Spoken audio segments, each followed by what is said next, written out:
Hi, my name is Jim Wood, and I am an assistant professor of linguistics here at Yale University and the director of undergraduate studies.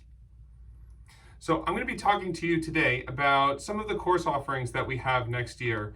And this video will be specifically geared towards people who are looking to get started in linguistics and curious about what we have on offer for the 2020 to 2021 academic year. So if you're watching this video, then chances are you're at least a little bit curious about linguistics, or you already know for sure that you're interested in linguistics, but you're curious about how to get started. And there's a few different paths to get started with linguistics and start learning a bit about the different areas of linguistics. You could, for example, take some introductory classes that we have that I'll be talking about in a minute. You could take intermediate courses that have no prerequisites, or you could even take some courses that are offered outside of our department that also connect with linguistics.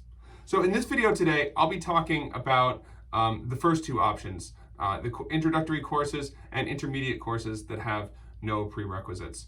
See one of our other videos for more discussion about courses that are offered outside of our department.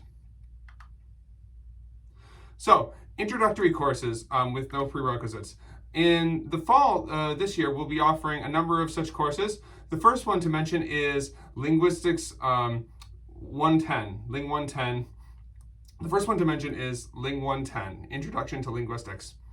So this is your most basic sort of introductory course. It's a great class. It covers a lot of different areas of linguistics. It's kind of a sampler. You get a little bit of each area and you get a sense for is this for me? Is this the kind of thing I'm interested in? It'll give you a taste of what's to come if you take some of our other classes. Another kind of introductory level class is called Language and Mind. And this takes a little bit more of a psychological approach to language, looking at how we process language in real time, how children and adults learn language, and all kinds of issues like that. How language is represented in the brain and things like that. So these two classes are staples of our program. These are things that we offer every single year, and they're great classes, great ways to get your feet wet and get into a little bit of linguistics. We're also offering in the fall a couple of more specialized courses that also will introduce you to the areas of linguistics, but from certain kinds of very specific themes, and this is another great way to get to know the field. And these are courses that, in this case, we haven't offered before. We may or may not offer them again, so it could be a one-time thing. They are also great ways to get started. So these include Language Contact in the Ancient World, which is a class about the kind of writing systems and languages used in ancient Greece all the way to ancient Egypt, and languages that got in touch with each other, and writing about languages that we have no documentation of, and all of the stuff that was going on, a long time ago, having to do with language and language contact and writing systems. Another course is called Language in America, where they'll be exploring everything from dialect variation, African American English, through indigenous languages in America, all the kinds of issues having to do with language that come up in America.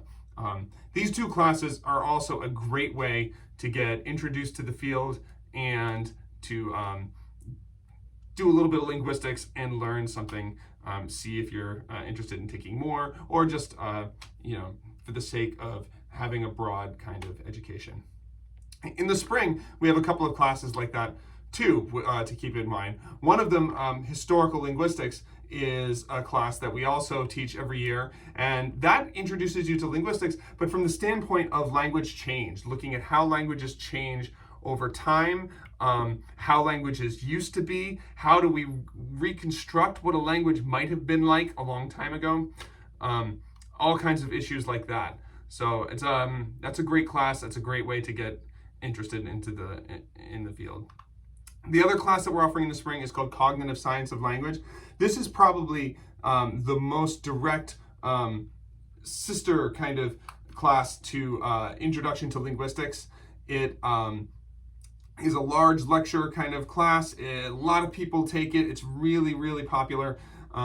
It introduces language and linguistics, much like Intro to Linguistics does, but from a kind of more cognitive science kind of perspective. So it looks at slightly different issues, a slightly different angle, but you'll still get a great sense of the field by taking that class. Okay, so these are just some of the ways that you can take introductory classes to get a broader view of linguistics as a whole, not specializing really in any area of linguistics or language study, but looking at maybe different issues, but still taking a kind of broader introductory perspective. The other way you could actually get into this area is to look at some of our intermediate courses.